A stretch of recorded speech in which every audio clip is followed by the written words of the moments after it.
Mesdames et messieurs, chers collègues et chers amis, c'est un plaisir de remercier l'Institut d'études avancées de Paris pour m'avoir convié à m'exprimer devant le public choisi que vous constituez.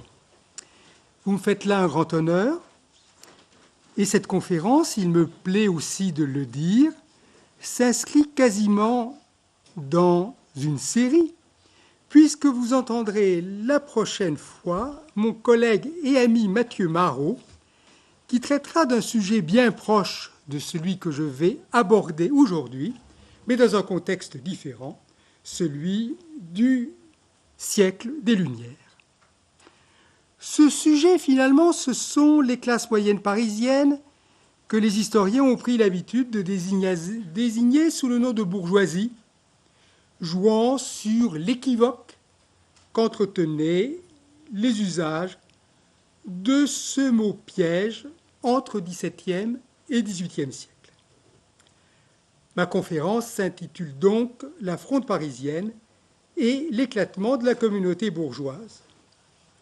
Sujet paradoxal qui se propose à votre attention. Quel est l'impact d'un événement sur les structures sociales?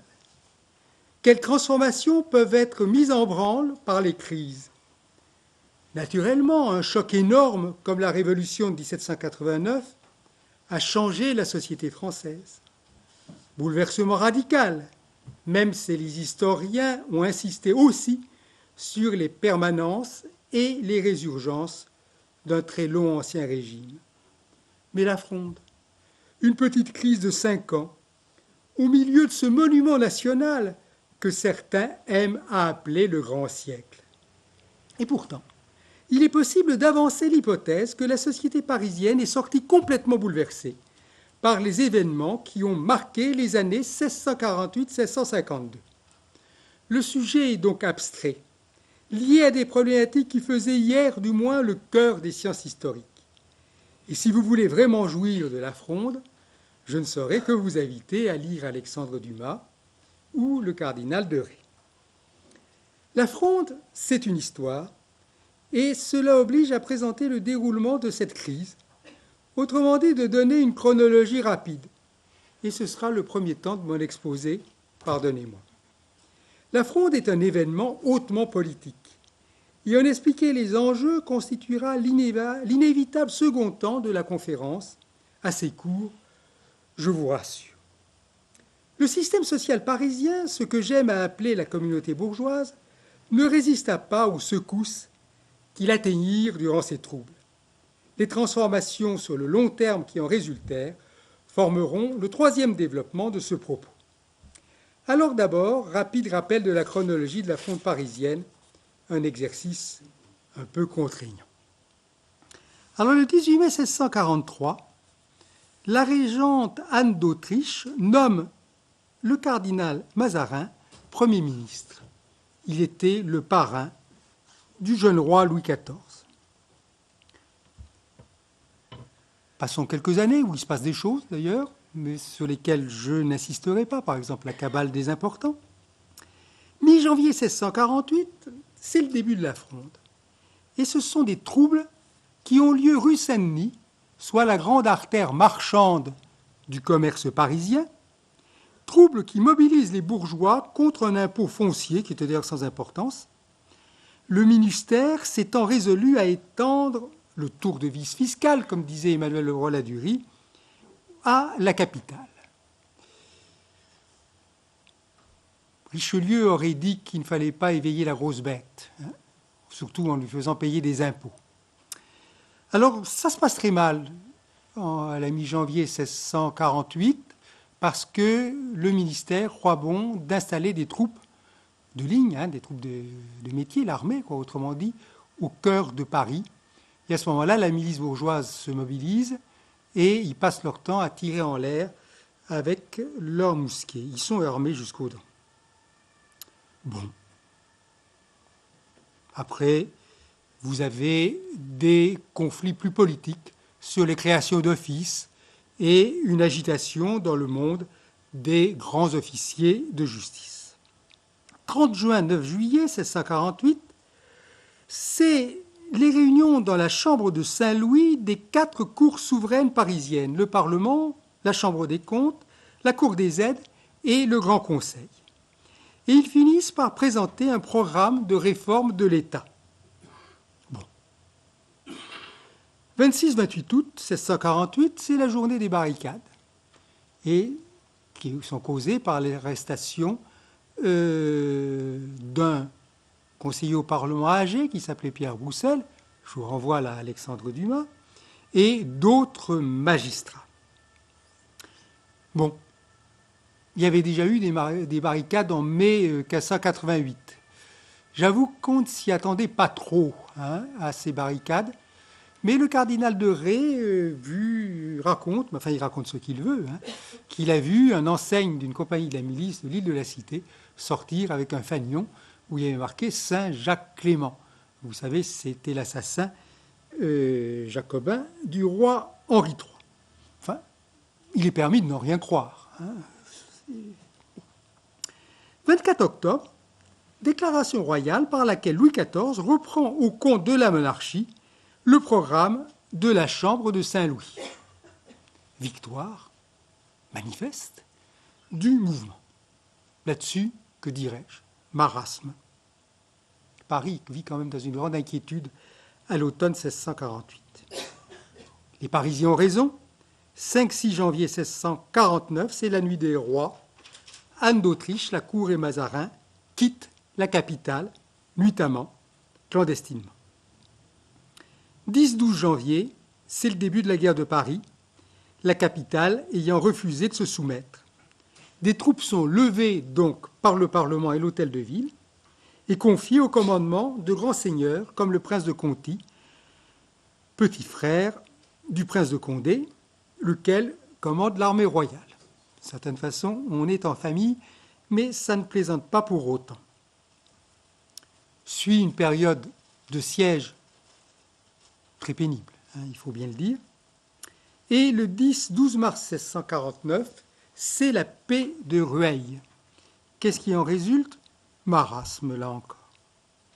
Le 12 janvier 1650, c'est l'arrestation de Condé, de Conti, et de leur beau-frère, le duc de Longueville, gouverneur de Normandie, qui fait un peu l'effet d'un coup de tonnerre. Le 6 février, alors là encore, marasme, après on ne sait pas trop ce qui se passe.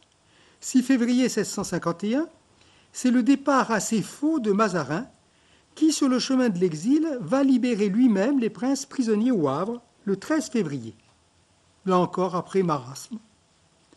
Septembre 1651, Condé fait de Bordeaux le centre de la révolte. 12 décembre 1651, rappel de Mazarin. Là, les frondeurs en meurent de crise cardiaque, mais pas tout à fait, ils ressuscitent vite pour relancer le mouvement. Mars-juin 1652, l'anarchie règne à Paris, où Condé est revenu le 11 avril. C'est vraiment une anarchie. Le 2 juillet 1652, défaite de l'armée de Condé au faubourg Saint-Antoine, le rôle de la Grande Mademoiselle, etc. etc. Et donc, il obtient que le prévôt des marchands et l'hôtel de ville, donc, et la milice bourgeoise, ouvrent la porte Saint-Antoine pour donner asile à son armée défaite qui va traverser Paris pour se réfugier sur la rive gauche dans les faubourgs Saint-Marcel et Saint-Victor. Le 4 juillet 1652 arrive un épisode qu'il faut bien qualifier de particulièrement scandaleux, qui est l'émeute dite massacre de l'hôtel de ville, où, ça c'est toujours scandaleux, si vous voulez, quand il y a des pauvres qui sont tués, on y attache relativement peu d'importance, mais là, sont assassinés dans des conditions tout à fait lamentables, de grands personnages, de grands officiers de justice en particulier, qui étaient allés à l'hôtel de ville pour délibérer dans un cadre officiel et qui ne s'attendaient pas à grand-chose. La dictature de Condé en résulte, et le 9 août 1652, c'est le départ volontaire et simulé de Mazarin. Septembre 1652, scène encore assez scandaleuse, ce sont des émeutes royalistes. par exemple le magasin d'un marchand de fer qui s'appelait Raguenet, et vous vous rappelez, qui était capitaine de la milice d'ailleurs, et vous vous rappelez Alexandre Dumas, c'est l'homme qui avait pris à la barbe le président Mathieu Mollet quand il revenait, sans avoir obtenu grand-chose, de l'audience que la reine avait donnée au Parlement après l'arrestation de Broussel. Alors il est victime à son tour de violences. Bon. On remarque que parmi ces violences royalistes, ce sont souvent ceux qui étaient les chefs de la fronde en 1648, qui donc n'ont pas changé de camp d'ailleurs, mais ne peuvent pas supporter la dictature de Condé. Le 13 octobre, c'est la fuite de Condé à Bruxelles, où il va prendre le commandement de l'armée espagnole. Et le 21 octobre, c'est l'entrée de Louis XIV à Paris et le rappel de Mazarin le 26. Les troubles parisiens ont donc à peu près pris fin. Ça continue à Bordeaux un peu, mais pas pour très longtemps. Alors vous le voyez, tout ce canevas est confus. Et c'est pourquoi j'ai employé à plusieurs reprises l'expression de marasme, qui caractérise bien les longues périodes d'indécision qui scandent les temps forts des troubles. Cependant, la Fronde fut une crise politique investie de forts enjeux, et cet événement eut ses logiques. Une ou plusieurs frondes, la question peut se poser. La charnière, en tout cas, se situe à l'hiver 1649, lors de la guerre de Paris, guerre civile dont la régente et Mazarin avaient pris l'initiative, il faut bien le souligner, mais qui réinsère dans ce jeu jusque-là très politique les grands seigneurs que leur capacité militaire rendent indispensables. Alors j'aborde mon deuxième temps, qui sont les logiques politiques de la Fronde. Alors, le régime politique de la monarchie avait profondément changé sous le ministériat de Richelieu. Bon, tout le monde est d'accord avec cette idée, mais je pense qu'elle est vraiment vraie. Ce n'est pas parce que tout le monde le dit que c'est faux. On s'était éloigné d'une royauté que je qualifierais de corporative, qui impliquait le recours à une notion large du conseil. Le conseil, je ne vais pas parler latin, ce n'est pas la peine, qui est une part du corps politique du souverain. Et donc on s'était éloigné, mais ça depuis Henri IV, en gros depuis les Bourbons, de cette monarchie consultative, participative, tout à fait absolue, mais où les procédures de consultation sont informelles, mais très larges. On s'en était éloigné pour resserrer les organismes du gouvernement au plus près de l'expression de la volonté royale, laquelle restait cependant médiatisée juridiquement, et c'est pourquoi la France n'était pas, à proprement parler, une autocratie, et encore moins une tyrannie. C'est toujours un régime de droit, mais un régime de droit où il peut vous arriver quand même au simple sujet un peu n'importe quoi. C'est quand même de vraies incertitudes qui pèsent sur les libertés. Ce à quoi, d'ailleurs, la Chambre de Saint-Louis avait voulu porter remède. Mais enfin, on ne peut pas dire que ces libertés n'existent pas.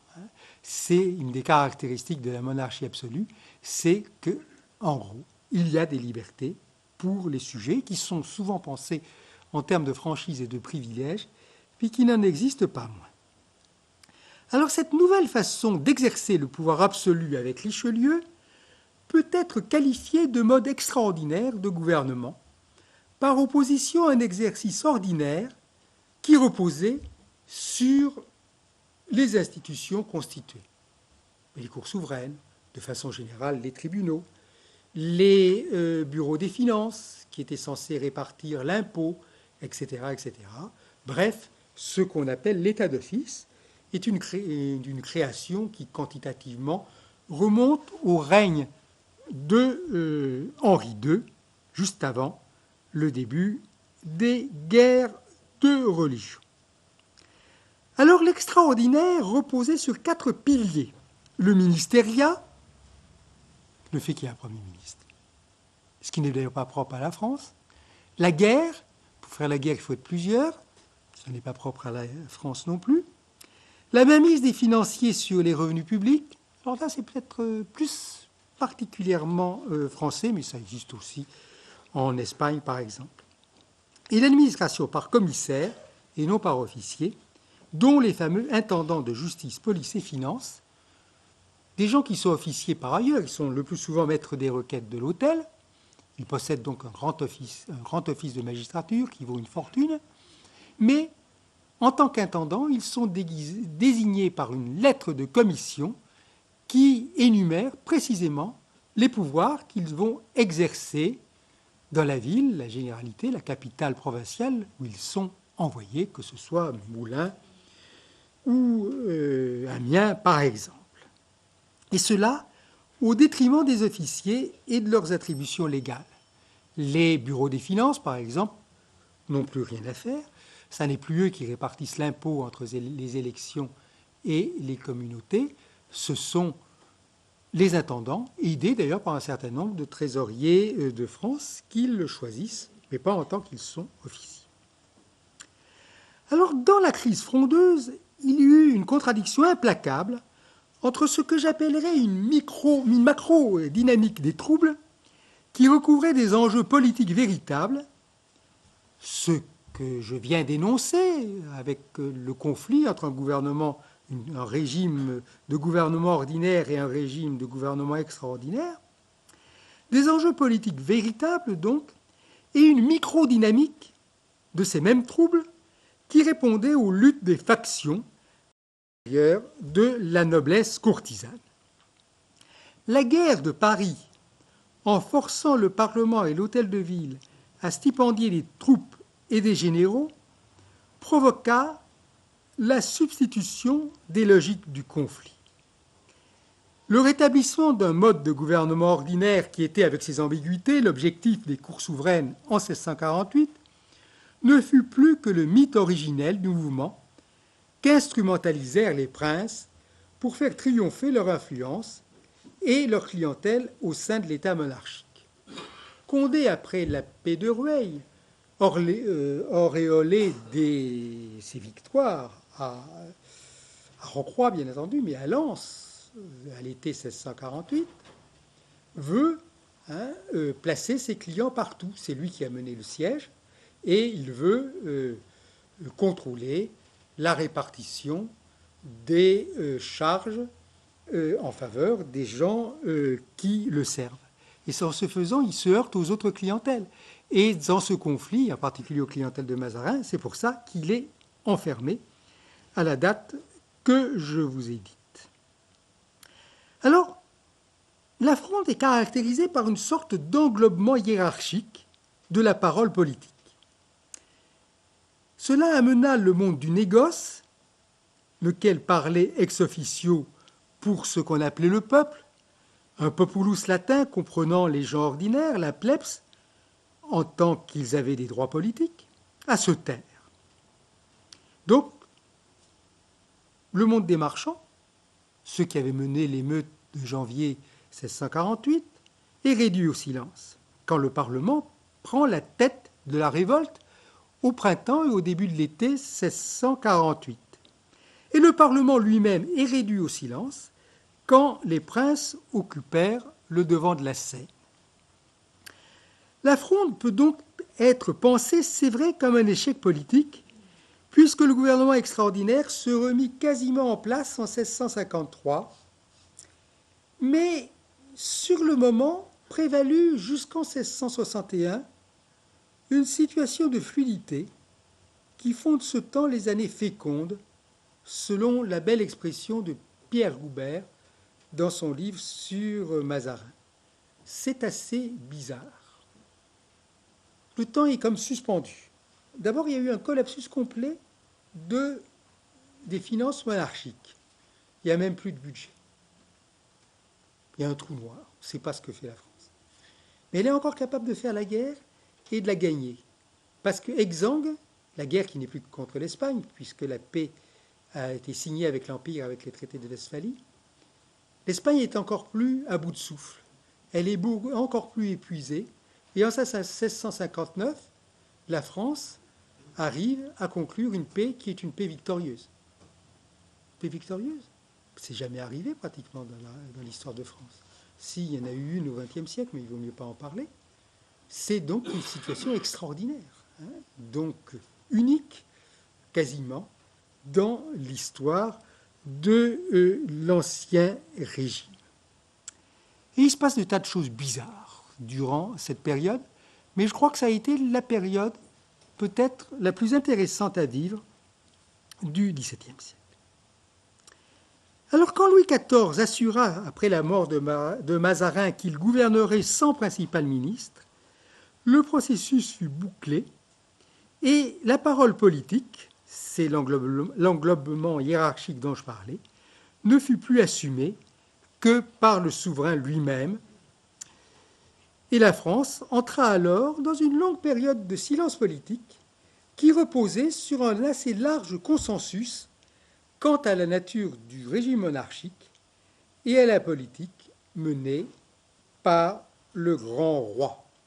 Et c'est vrai qu'il se fait à cette période, tout au moins au début, des choses assez inouïes. Alors l'aboutissement de ces événements fut largement déterminé par des pesanteurs fortes qu'on peut qualifier de politiques et de sociales. Et j'aborde ici le troisième temps de cette conférence, les conséquences sociales des troubles. Le premier fait qu'on doit souligner contre les déclarations intéressées des contemporains et des historiens qui prennent les sources au pied de la lettre, c'est que le peuple de Paris ne parla jamais en nom propre au cours des troubles. Le peuple, je veux dire les gens qui travaillent de leurs mains, par exemple, et qui, dans une capitale dont la croissance démographique est exponentielle à cette époque, il semble bien que la population, depuis 1636, ait cru d'un quart. Donc c'est une croissance qui est inouïe dans l'histoire de Paris, en tout cas qui ne se renouvellera pas durant la fin du XVIIe siècle et le début du XVIIIe siècle, où la population de Paris est quasiment stationnaire. Donc, un peuple qui ne dit rien, mais qui est une figure symbolique qui sert en particulier aux auteurs de Mazarinades à la façon d'une prosopopée. Ils parlent au nom du peuple et ils font dire au peuple des choses plus ou moins sensées, d'ailleurs, mais dont ils sont les seuls auteurs. Quant à ces couches populaires, elles forment les masses de manœuvres des émeutes et n'expriment jamais de revendications vraiment propres, et leur enrôlement résulta souvent du simple salariat stipendié. Autrement dit, les partis en conflit louaient des émeutiers comme on louait des manœuvres à la journée sur le port de Grève, même si les troubles pouvaient faire luire les promesses d'un avenir meilleur, et même s'il faut le dire, même si les troupes ont donné aux gens du peuple des opportunités qu'ils n'avaient jamais dans des situations ordinaires, mais dans un cadre de misère très profond. Avec d'ailleurs, on voit que le Parlement fait qu'il y ait quand même une justice sévère. On voit des coupeurs de bourse, des gens qui coupent les boutons en métal précieux sur les habits des riches et qui ne sont pas condamnés vu la pauvreté du temps. Alors que c'est quelque chose qui peut très bien vous mener à la potence en temps normal. C'est donc une époque où quand même, je dirais qu'il y a... les rapports sociaux sont quelque peu suspendus en l'air. Le second fait décisif, quant à sa portée historique, fut l'éclatement de la communauté bourgeoise traditionnelle, et je voudrais insister sur ce point. La bourgeoisie parisienne, depuis ses origines médiévales, ne constituait pas une classe sociale comme elle commença à le faire au XVIIIe siècle. Elle était un statut juridique défini par la jouissance de privilèges. Ces privilèges n'étaient pas accessibles à tous dans les mêmes conditions. Pour profiter, par exemple, de l'exemption des francs fiefs, impôt qui touchait les roturiers possesseurs de fiefs et qui est lourd, en particulier au XVIIIe siècle. Et on sait l'importance qu'Alexis de Tocqueville, dans l'Ancien Régime et la Révolution, paru en 1856, conféra à cet impôt discriminatoire qui créait un mur entre noblesse et bourgeoisie. Eh bien, les bourgeois de Paris sont dispensés de payer les francs fiefs. Les francs fiefs. Hein. Quand on possédait un fief, donc, quand on était noble, posséder un fief, c'est la propriété éminente. Hein. C'est une sorte de propriété, le fief. C'est la propriété dominante. Et puis voilà, vous avez la propriété utile, qui est ce qu'on appelle la propriété aujourd'hui, qui est la propriété du censitaire. À Paris, les propriétaires sont censitaires, d'ailleurs. Il y a des propriétaires éminents, le roi, l'archevêque, puis des tas de gens, les grandes abbayes, Saint-Germain-des-Prés, etc. Puis il y a des tas de petits fiefs minables, d'ailleurs, qui ont 12 maisons. Mais alors, vous voyez, il y a des Parisiens qui possèdent des fiefs évidemment considérables, de forts revenus, des magistrats, des financiers. Et à ce moment-là, ils se rappellent qu'ils sont bourgeois de Paris pour se faire exempter de ces francs fiefs. Et puis, parce qu'il n'y a pas de petits bénéfices, ils sont exemptés aussi, autres privilégiés parisiens, du ban et de l'arrière-ban. Là, le ban et l'arrière-ban, c'est le service militaire qui est lié précisément à la possession du fief, quand le roi décide de lever le ban, ce qui ne fait plus beaucoup au XVIIIe siècle. Rappelez-vous Georges Dandin de Molière, dont le beau-père est allé à l'arrière-ban. Donc, là aussi, c'était quelque chose de désagréable, parce que ça demandait de se payer des armes et d'aller suivre le bailli ou le sénéchal et les troupes du lieu. Pour tout ça, pour que ces privilèges soient utiles, il faut avoir un fief. Avantage réservé à l'élite de la population. Encore que je vous rassure, il y a de petits fiefs absolument minuscules et des fiefs, il y en a à la portée de toutes les bourses, si j'ose dire. Évidemment, ils rapportent 15 sous 6 deniers par an. C'est le cas par exemple de l'Esseville, le fief des Leclerc de l'Esseville. Ça rapporte, je crois, effectivement 26 sous par an. N'empêche que c'est le fief qui sert à Leclerc, c'est un nom courant. Donc tous les Leclerc de cette famille s'appellent Leclerc de l'Esseville. Et ils ont par ailleurs, comme ce sont des gens extrêmement riches, des seigneuries considérables qui, elles, valent des dizaines et des centaines de milliers de livres, dont ils portent le titre par ailleurs, mais dans leur nom de famille, c'est Leclerc de l'Esseville. Et là, voilà que je suis en train de m'égarer et de sortir du texte de ma conférence. Ça n'est pas bien, il faudra me punir. En fait, si j'en reviens aux privilèges des bourgeois, le cœur de ces privilèges sont les privilèges commerciaux qui sont surtout utiles aux marchands et aux artisans. Ils sont donc beaucoup plus largement partagés et parmi ces privilèges, il y a l'exemption de tout impôt direct, en particulier de la taille pour les propriétés que possèdent les Parisiens en dehors de Paris. Le statut des bourgeois était ainsi commun entre des gens fort différents. Des hommes de loi, même les magistrats dont les fonctions étaient nobles, les marchands, les artisans et toute la population stable bénéficiant d'un domicile fixe et payant une part des charges communes. Pour être bourgeois de Paris, c'est très simple.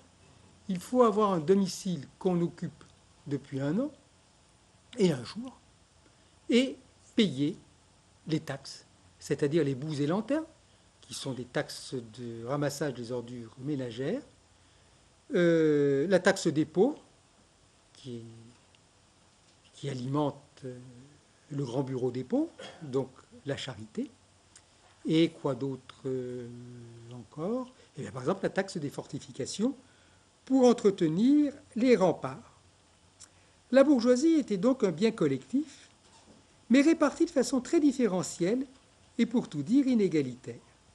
C'était la hiérarchie des positions sociales qui donnait vie à cette notion de bourgeoisie, qui n'en était pas moins un privilège commun auquel les Parisiens étaient fondamentalement attachés. Ce sera fini dans les années 1790. Quand le roi veut supprimer le privilège de franc-fief des bourgeois de Paris, le prévôt des marchands dit pas question, on va racheter.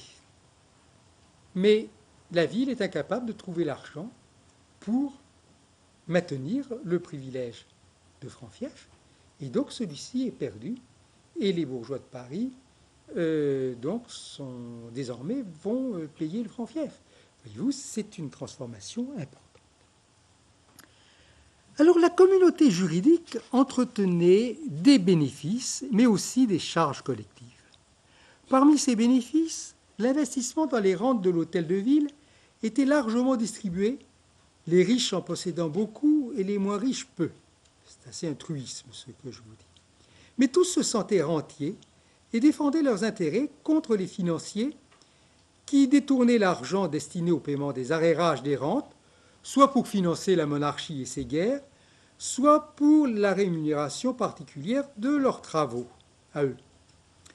La défense des rentes amena la constitution d'assemblées à l'hôtel de ville qui étaient divisées entre deux ordres de bourgeois. Le premier ordre, c'était les magistrats, y compris les officiers du Châtelet, dont les charges n'étaient pas anoblissantes, les officiers de la chancellerie royale, qui jouissaient, eux, des privilèges de la noblesse.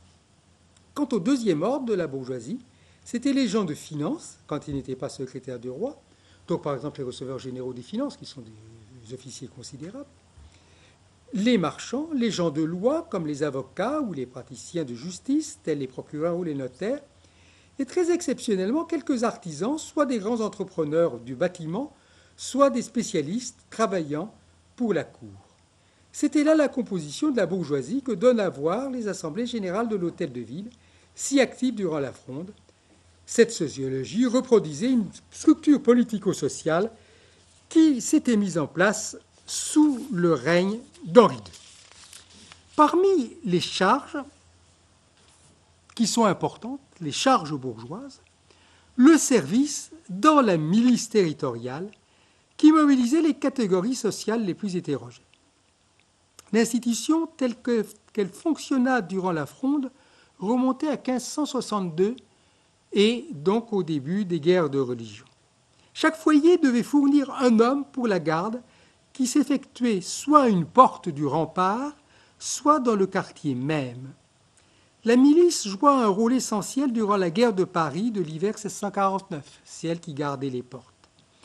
Les chefs de la milice, les capitaines, lieutenants et enseignes, étaient recrutés dans des milieux variés en fonction de la sociologie, qui caractérisait le territoire des 149 compagnies, 127 dans la ville intramuros et 22 compagnies des faubourgs, plus populaires, sauf Saint-Germain-des-Prés.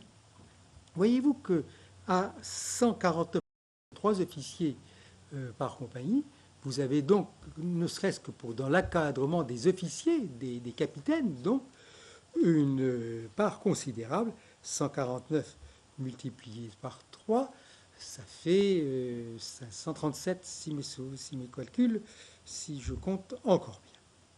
Alors le ministère, surtout depuis Richelieu, entendait contrôler la désignation des capitaines, qui étaient souvent des magistrats des cours souveraines ou de très grands financiers, dans les unités territoriales où de tels officiers éminents habitaient.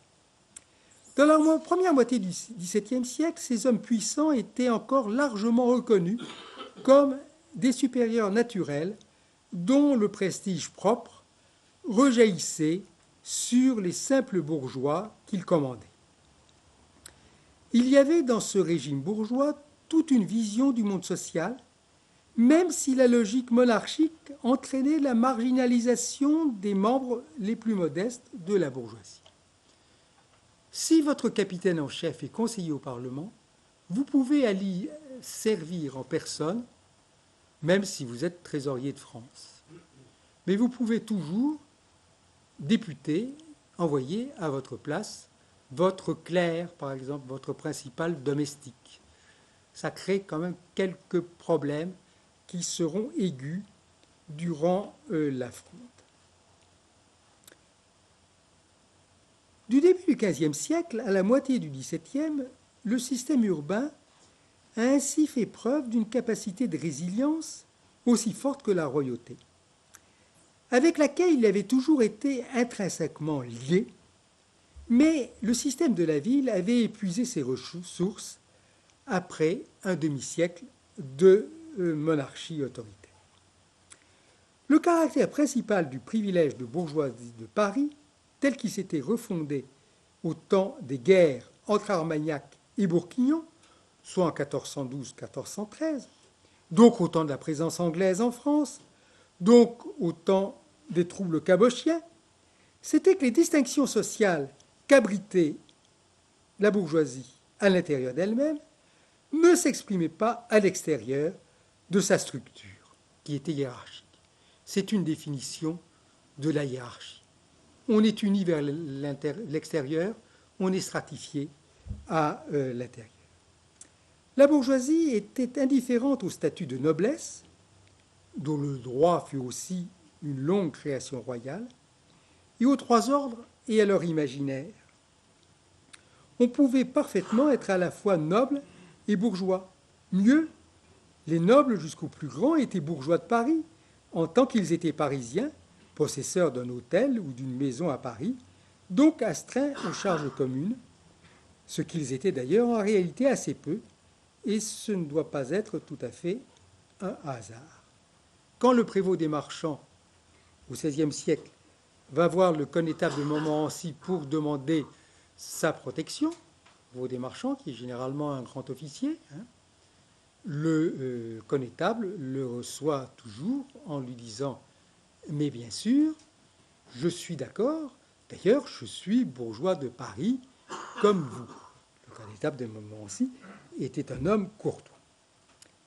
La milice bourgeoise devint donc, durant la guerre de Paris, un lieu d'affrontements sociaux où la troupe ne manifestait plus de respect au chef, en particulier les domestiques, mais aussi les simples travailleurs. On pourrait raconter des histoires un peu drôles. Il y a des troupes de la milice au quartier Saint-Gervais qui sont arrêtées parce qu'ils sont avec une lanterne en plein jour. On leur demande ce qu'ils font. Ils disent qu'ils cherchent leur capitaine. Et alors, ça se termine par des propos insultants pour le capitaine, qui est un marchand de grains, et qui est furieux. Terme d'insubordination, voyez-vous, caractéristique. Ce constat, il est vrai, n'est pas général. Et il est lié à certains quartiers à des conflits de nature purement sociale. Dans d'autres, il était surdéterminé par les conflits de partis entre les royalistes, dits Mazarins, les partisans de la vieille fronde, celle de la bourgeoisie et du Parlement de 1648, dont le cardinal de Retz s'est présenté comme la tête pensante, et les clients des princes révoltés, au premier rang le prince de Condé, qui jouissait d'un prestige immense et d'un réseau de serviteurs étendu. Il était à la fois prince du sang, c'est-à-dire qu'il était quand même assez près de la succession royale. Il y a le petit frère de Louis XIV, Philippe, il y a le duc d'Orléans, son oncle, dont le fils meurt justement durant la fronde, et après il y a Condé. Il est donc numéro 3 dans la succession au trône. Il pouvait s'imaginer pouvoir devenir roi. Alors donc, la guerre de Paris en particulier est marquée par des incidents constants que j'ai analysés dans les registres de la justice de l'Hôtel de Ville, où sont jugés les procès de milice. Alors on voit qu'à cette époque se développe un discours antipopulaire des élites qui participaient d'une représentation culturelle. C'était en quelque sorte décalqué de l'histoire romaine. Et cela rencontra inopinément la réalité dans les corps de garde de l'hiver 1649, où les grands magistrats qui commandaient devaient subir les avanies de leurs soldats, qui ne les considéraient plus comme appartenant au même monde bourgeois qu'eux. La complexité de ces conflits n'empêcha pas les élites du pouvoir de se sentir globalement agressées et mises en cause dans leur capacité d'encadrement et de domination. C'est avant tout dans la tête des puissants et des possédants que se rompit l'unité hiérarchique qui caractérisait le privilège de bourgeoisie. Des craintes ataviques reprirent vigueur, comme la peur du pillage, malgré l'extrême rareté des troubles de cet ordre entre 1648 et 1652. En 1649, les pillages avaient concerné les hôtels des financiers, et ils étaient faits souvent par autorité de justice d'ailleurs, et ils bénéficiaient, sinon de la complicité du magistrat, du moins de l'air du temps. Le massacre de l'hôtel de ville, le 4 juillet 1652, vit la bourgeoisie, magistrats et marchands, réunis dans le lieu même qui symbolisait le privilège des bourgeois, la maison commune de la place de Grève, victimes des sicaires recrutés parmi les travailleurs des ports par les partisans des princes, sans compter des membres de la soldatesque de l'armée de Condé. Le combat contre Mazarin changeait de sens, mais il y eut des frondeurs qui ne voyaient pas d'autre moyen de le continuer que de se mettre au service de Condé. Et là, vous avez des compagnies entières de la milice bourgeoise qui sont condéennes et qui agissent en tant que telles à l'hôtel de ville. Les soldats, les bourgeois de la milice venant armés. Alors, ce 4 juillet fut une rupture symbolique, ce que comprit bien Mazarin quand il fit installer en 1653 dans la cour de l'hôtel de ville la statue de Gilles Guérin représentant Louis XIV habillé en César victorieux, terrassant la Fronde, qui est aujourd'hui à Chantilly et que vous pouvez voir aussi en copie au musée Carnavalet, si mes souvenirs sont exacts. Rappel permanent de ce qu'avait coûté aux élites leur participation à la rébellion. Il y avait eu un maître des requêtes assassiné, un autre conseiller au Parlement, capitaine de la milice bourgeoise.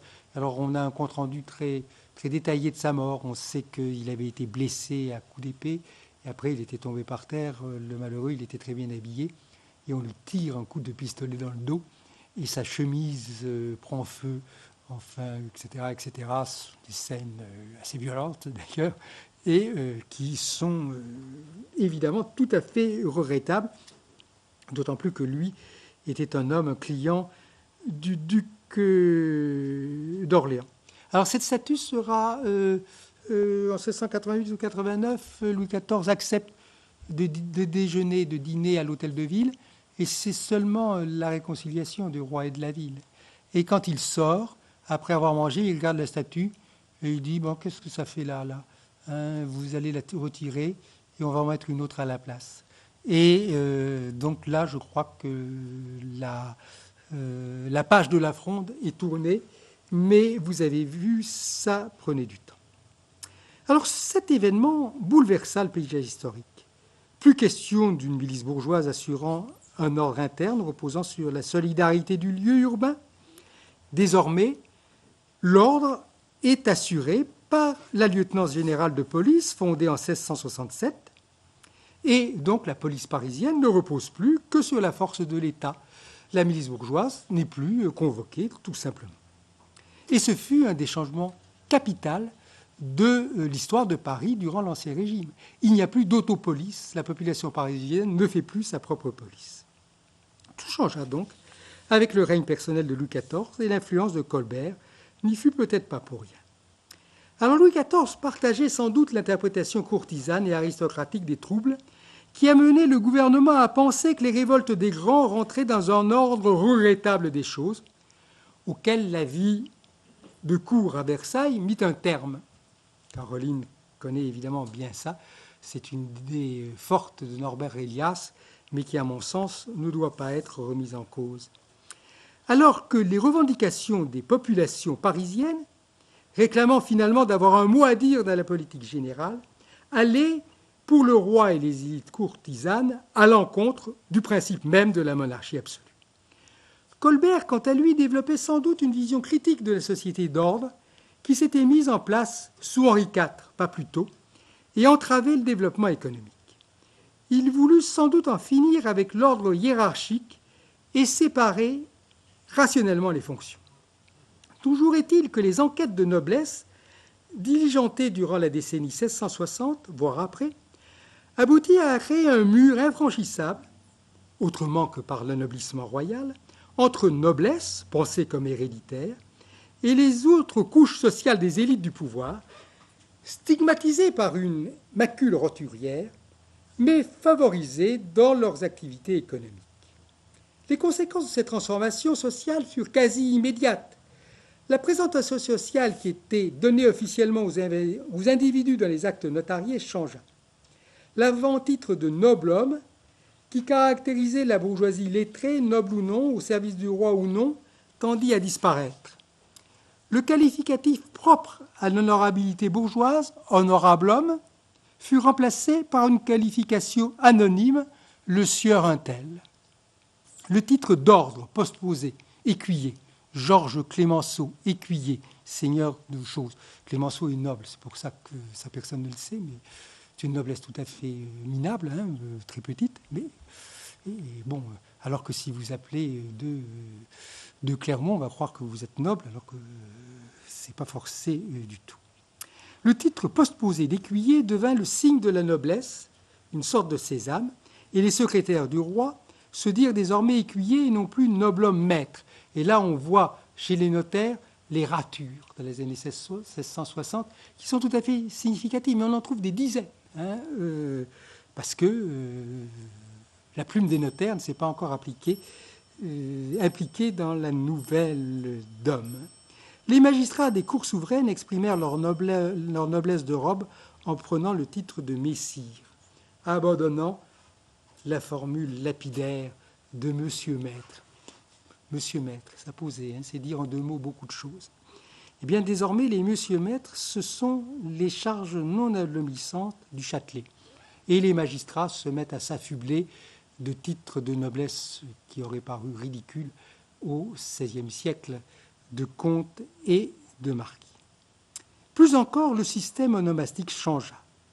On ne fut plus Dandin, sieur de la Dandinière, comme dans Molière, mais on sera Dandin de la Dandinière. Autrement dit, le nom personnel du lignage et le nom de terre qui conférait la qualité de sieur ou de seigneur sont fusionnés. Et cette intégration du nom personnel et du nom réel dans un mixte féodal qui tenait de la fantasmagorie est une transformation absolument fondamentale. On sait bien qu'il n'y a pas de plus sûr indicateur des changements sociaux que les systèmes de dénomination onomastique. Or, personne n'a étudié cette question à ma connaissance. L'onomastique française change sous Louis XIV et vous avez plusieurs phénomènes. Celui-là, celui de l'intégration des noms de lignage et des noms de terre qui sont très souvent découplés de la possession des terres. Les Pinons de Quincy, par exemple, continuent à s'appeler ainsi quand ils vendu leurs terres. Ils obtiennent de leur acheteur le privilège de garder le nom. Donc l'autre transformation, très étrange, c'est qu'au XVIe siècle, on a un seul prénom. Au XVIIIe, on en a 4 ou 5. Et ça, moi, j'ai aucune explication pour une transformation qui est quand même très fondamentale et dont je n'ai pas d'interprétation sur le sens. Vous voyez que la Fronde, ou plutôt son échec, déboucha sur une révolution véritable, une révolution à forte tonalité conservatrice néanmoins. Je conclus. Ainsi, la rupture consécutive à la Fronde créa à la fois la possibilité de l'autonomie d'une action politique populaire et le clivage fondamental entre classes laborieuses, entre guillemets, alias classes dangereuses, comme nous l'a expliqué Louis Chevalier pour le XVIIIe siècle, et les classes possédantes et dirigeantes. Le peuple, au sens social, montre sans doute son indépendance durant les journées révolutionnaires de 1789 ou de 1793, de 1830, de 1848, de 1871, pour son malheur, il faut le dire. Et s'il ne le faisait pas au XVIe et XVIIe siècle, c'est qu'il était englobé dans cette catégorie hiérarchique coagulée autour des privilèges de bourgeoisie. Mais non, selon l'interprétation qui était celle de la cour et du ministère, parce que le peuple aurait été instrumentalisé par les grands au service de leurs révoltes et de leurs intérêts de faction. L'après-Fronde imposa ainsi une césure complète entre noblesse et bourgeoisie et peuple, qui cessèrent d'être des statuts d'ordre juridique qui pouvaient se recouvrir très largement, pour devenir des conditions sociales qui s'excluaient l'une l'autre. On n'a pas le temps ici de disserter sur les implications culturelles de cet héritage de la Fronde, mais sans la Fronde, l'esprit bourgeois et l'éthos aristocratique n'auraient pas eu en France la forme particulière qu'ils ont connue, même si c'est une structure européenne, bien entendu. La Fronde participa donc à la naissance de la modernité sociale contemporaine. Elle en fut même l'acte fondateur. Et en 1789, lorsque on convoque les États généraux, le prévôt des marchands rappelle, qui est le Pelletier de Mortefontaine, rappelle que la population de Paris et sa députation est convoquée sans dissection d'ordre, noblesse et bourgeoisie et clergé réunis. Comme il n'est pas suivi, il va démissionner. Et cet homme, qui appartient à une famille qui est plutôt partisane de la Révolution, va s'exiler d'ailleurs assez vite en 1792. C'est déjà un très vieil homme. Et dans les pamphlets qui ont entouré la convocation des généraux de 1789, il y en a un qui est prêté à un riche marchand de soie, qui explique qu'il va participer aux assemblées de quartier avec un tel, du Quépert, maréchal de France, et qu'ils vont converser des affaires publiques, le maréchal de France faisant part des nécessités politiques et militaire à son interlocuteur, et le marchand de soie lui parlant des problèmes économiques du commerce de la soie. Voyez-vous qu'en 1789, cette unité de la communauté bourgeoise peut ressortir de façon tout à fait mythologique, mais on peut se demander pourquoi la cour de Louis XVI a tenu mordicus à distinguer dans la convocation des États les ordres, la noblesse et le tiers-État.